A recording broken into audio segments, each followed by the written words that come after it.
ಇವತ್ತಿನ ರೆಸಿಪಿ ಕ್ವಿಕ್ಕಾಗಿ ಆಗುವಂಥ ಮಟನ್ ಪಲಾವ್ ಮಾಡೋದು ಹೇಗೆ ಅಂತ ನೋಡೋಣ. ತುಂಬಾ ರುಚಿಯಾಗುತ್ತೆ. ಅಷ್ಟೇ ಕಡಿಮೆ ಇಂಗ್ರೀಡಿಯೆಂಟ್ಸ್ ಸಹ ಬೇಕಾಗುತ್ತೆ. ಲೆಸ್ ಆಯಿಲ್ ಯೂಸ್ ಮಾಡಿಕೊಂಡು ಮಾಡೋಂಥದ್ದು. ಇಲ್ಲಿ ನಾನು ಒಂದು ಕುಕ್ಕರ್ ತೊಗೊಂಡಿದ್ದೀನಿ. ಕುಕ್ಕರ್ಗೆ ಸ್ವಲ್ಪ ನೀರನ್ನು ಸೇರಿಸಿದ್ದೀನಿ.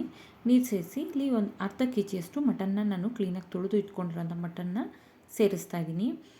ಇದಕ್ಕೆ ರುಚಿಗೆ ತಕ್ಕಷ್ಟು ಉಪ್ಪು, ನಂತರ ಅರ್ಧ ಸ್ಪೂನ್ನಷ್ಟು ಪೆಪ್ಪರ್ ಪೌಡರ್ನ ಸೇರಿಸ್ಕೊಳ್ತಾ ಇದ್ದೀನಿ. ಹಾಗೆ ಗರಂ ಮಸಾಲ ಅರ್ಧ ಸ್ಪೂನ್ನಷ್ಟು. ಇದಿಷ್ಟನ್ನು ಸೇರಿಸಿ ಚೆನ್ನಾಗಿ ಮಿಕ್ಸ್ ಮಾಡಿಕೊಡ್ಬೇಕು. ಪೆಪ್ಪರ್ ಪೌಡರ್ ಮತ್ತು ಗರಂ ಮಸಾಲ ಹಾಕೋದ್ರಿಂದ ಪೀಸಸ್ ಅನ್ನೋದು ಸಪ್ಪೆ ಸಪ್ಪೆ ಇರೋದಿಲ್ಲ. ಇದಕ್ಕೆ ನಾವು ವೈಟ್ ಪಲಾವ್ ಮಾಡ್ತಾ ಇರೋದ್ರಿಂದ ಖಾರ ಎಲ್ಲ ಸೇರಿಸೋ ಹಾಗಿಲ್ಲ. ಬೇಕಿದ್ದರೆ ಈ ಟೈಮಲ್ಲಿ ಒಂದು 2 ಹಸಿರು ಮೆಣಸಿನ್ಕಾಯಿನ ಸೇರಿಸ್ಕೊಳ್ಬೋದು. ಇದನ್ನೀಗ ಮಟನ್ ಬೇಯೋದ್ರ ಅಷ್ಟು ವಿಷಲ್ ಮಾಡ್ಕೊಳ್ಳಿ. ನಾನಿಲ್ಲಿ ಒಂದು 5 ವಿಷಲ್ ಮಾಡ್ಕೊಂಡಿದ್ದೀನಿ. ನೀವು ಮಟನ್ ಎಳೆದ ಅಥವಾ ಬಲ್ತಿರೋಂಥದ್ದನ್ನು ನೋಡಿ ವಿಷಲ್ ಮಾಡ್ಕೊಳ್ಳಿ. ನಂತರ ಇಲ್ಲಿ ಮಟನ್ ಬೇಯಿಸಿದ ನಂತರ ಇದಕ್ಕೆ ಮತ್ತೆ ಒಂದು ಕುಕ್ಕರ್ ತೊಗೊಂಡು ಅದಕ್ಕೆ ಸ್ವಲ್ಪ ಎಣ್ಣೆ, ಸ್ವಲ್ಪ ತುಪ್ಪ. ನಾನಿಲ್ಲಿ ಎಣ್ಣೆ ತುಂಬ ಕಡಿಮೆ ಬಳಸ್ತಾ ಇದ್ದೀನಿ. ಮಟನ್ ಪಲಾವ್ ಆಗಿರೋದ್ರಿಂದ ಇಷ್ಟೇ ಕಡಿಮೆ ಎಣ್ಣೆಯಲ್ಲೇ ಈ ಪಲಾವ್ ರುಚಿಯಾಗುತ್ತೆ. ಸೋಂಪು, ಧನಿಯಾ, ಚಕ್ಕೆ, ಲವಂಗ, ಏಲಕ್ಕಿ, ಹಾಗೆ ಕಸೂರಿ ಮೇಥಿ, ಪಲಾವ್ ಎಲೆ ಇದಿಷ್ಟನ್ನು ನಾನು ಒಗ್ಗರಣೆಗೆ ತೊಗೊಳ್ತಾ ಇದ್ದೀನಿ.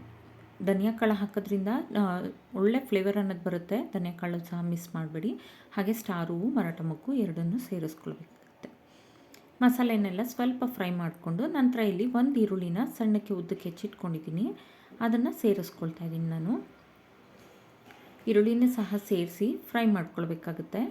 ನಂತರ ಖಾರಕ್ಕೆ ಎಷ್ಟು ಬೇಕಷ್ಟು ಹಸಿರು ಮೆಣಸಿನ್ಕಾಯಿ ಸೇರಿಸ್ಕೊಳ್ಳೋಣ. ನಾನಿಲ್ಲಿ 5ರಿಂದ 6 ಹಸಿರು ಮೆಣಸಿನ್ಕಾಯಿ ಸೇರಿಸ್ಕೊಂಡಿದ್ದೀನಿ. ನೀವು ನೋಡಿಕೊಂಡು ನಿಮ್ಮ ಖಾರಕ್ಕೆ ರುಚಿಗೆ ಎಷ್ಟು ಬೇಕಷ್ಟು ಹಸಿರು ಮೆಣಸಿನ್ಕಾಯಿನ ಸೇರಿಸ್ಕೊಳ್ಬೇಕಾಗುತ್ತೆ. ಈಗ ಇದನ್ನೆಲ್ಲ ಚೆನ್ನಾಗಿ ಫ್ರೈ ಮಾಡಿಕೊಡ್ಬೇಕು. ಖಾರಕ್ಕೆ ನಾವು ಯಾವುದೇ ರೀತಿ ಖಾರದ ಪುಡಿನ ಯೂಸ್ ಮಾಡ್ತಾ ಇಲ್ಲ. ನೋಡಿಕೊಂಡು ನೀವು ಹಸಿರು ಮೆಣಸಿನ್ಕಾಯಿನ ಯೂಸ್ ಮಾಡ್ಕೊಳ್ಳಿ. ನಾನು ಖಾರ ಕಡಿಮೆ ಆಗುತ್ತೆ ಅನಿಸ್ತು, ಅದರಿಂದ ಮತ್ತೆ 2 ಹಸಿರು ಮೆಣಸಿನ್ಕಾಯಿನ ಬಳಸ್ಕೊಳ್ತಾ ಇದ್ದೀನಿ.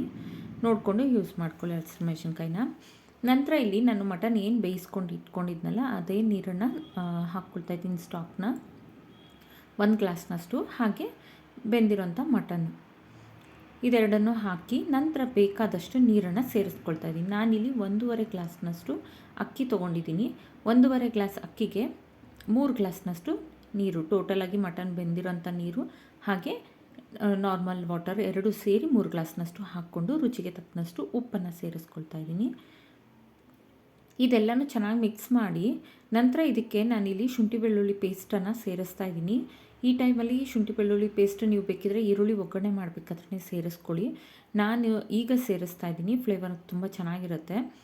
ನಂತರ ಇದು ಉಪ್ಪು ಖಾರ ಎಲ್ಲ ಟೇಸ್ಟ್ ಮಾಡಿಕೊಂಡು ಅಕ್ಕಿ ತೊಳೆದಿಟ್ಟಿರೋಂಥ ಅಕ್ಕಿನ ನಾನು ಸೇರಿಸ್ತಾ ಇದ್ದೀನಿ. ನಿಮಗೆ ಖಾರ ಏನಾದರೂ ಕಡಿಮೆ ಆಯ್ತಂದರೆ ಈ ಟೈಮಲ್ಲಿ ನೀವು ಹಸಿಮೆಣಸಿನ್ಕಾಯಿನ ಸ್ಲಿಪ್ ಮಾಡಿ ಹಾಕ್ಕೊಳ್ಬೋದು. ಉಪ್ಪು ಬೇಕಿದ್ದರೆ ಉಪ್ಪು ಸಹ ಆ್ಯಡ್ ಮಾಡ್ಕೊಳ್ಬೋದು. ಇದಕ್ಕೆ ಯಾವುದೇ ತುಪ್ಪ ಅಥವಾ ಎಣ್ಣೆ ಈಗ ಸೇರಿಸೋ ಅವಶ್ಯಕತೆ ಇಲ್ಲ. ಅಷ್ಟೇ ಸಾಕು. ಸ್ವಲ್ಪ ಎಣ್ಣೆಯಲ್ಲೇ ಹೆಲ್ದಿಯಾಗಿ ಚೆನ್ನಾಗಾಗುತ್ತೆ ಪಲಾವು.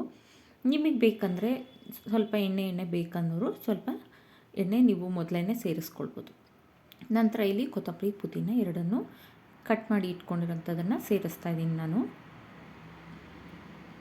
ಇದ್ರ ಜೊತೆಗೆ ನೀವು ಮಟನ್ ಸಾಂಬಾರು ಅಥವಾ ಚಿಕನ್ ಗ್ರೇವಿ ಅಥವಾ ಬಟರ್ ಚಿಕನ್ ಗ್ರೇವಿ ನಾನು ಆಲ್ರೆಡಿ ವಿಡಿಯೋ ಅಪ್ಲೋಡ್ ಮಾಡಿದ್ದೀನಿ. ಆ ಲಿಂಕ್ ಡಿಸ್ಕ್ರಿಪ್ಷನಲ್ಲಿರುತ್ತೆ. ಒಮ್ಮೆ ಚೆಕ್ ಮಾಡಿ ನೋಡಿ. ತುಂಬಾ ರುಚಿಯಾಗಿರುತ್ತೆ. ಎರಡರ ಕಾಂಬಿನೇಷನ್ ಅಂತೂ ಈ ರೀತಿ ನೀರು ಕುದಿ ಬರ್ತಾ ಇದ್ದಾಗೆ ಲಿಡ್ಡನ್ನು ಕ್ಲೋಸ್ ಮಾಡಿ 2 ವಿಷಲ್ ತೊಗೊಳ್ಳೋಣ, ಅಥವಾ 1 ವಿಷಲ್ ಆದರೂ ಸಾಕಾಗುತ್ತೆ. ಯಾರಿಗೆಲ್ಲ ಮಸಾಲೆ ಬಿರಿಯಾನಿ ತಿಂದು ಬೇಜಾರಾಗಿರುತ್ತಲ್ಲ, ಈ ಥರ ನೀವು ಒಮ್ಮೆ ಪಲಾವ್ ಮಾಡ್ಕೊಳ್ಳಿ. ತುಂಬಾ ರುಚಿಯಾಗುತ್ತೆ. ನೋಡಿ ಎಷ್ಟು ಉಡಿಯಾಗಿ ಆಗಿದೆ. ನಾನಿಲ್ಲಿ ಸಾಮಾನ್ಯ ನೀರನ್ನು ಹಾಕ್ಕೊಂಡಿದ್ದೀನಿ. ನೀವು ಬೇಕಿದ್ರೆ ಕಡಿಮೆ ಹಾಕ್ಕೊಳ್ಬೋದು. ಈ ಥರ ಚೆನ್ನಾಗಿ ಮಿಕ್ಸ್ ಮಾಡಿಕೊಡ್ಬೇಕು ಕೆಳಗಡೆಯಿಂದ ರೈಸನ್ನು. ಮಟನ್ ಸಹ ನೀಟಾಗಿ ಬೇಯಿಸ್ಕೊಂಡಿದ್ರೆ ಬೇಗನೆ ಆಗಿಬಿಡುತ್ತೆ ಪಲಾವು. ತುಂಬ ಟೈಮ್ ತೊಗೊಳ್ಳೋದಿಲ್ಲ. 10 ನಿಮಿಷದಲ್ಲಿ ರೆಡಿ ಆಗಿಬಿಡುತ್ತೆ. ಮಟನ್ ಬೇಯಿಸ್ಕೊಂಡು ಇಟ್ಕೊಂಡಿದ್ರೆ ಆಯಿತು.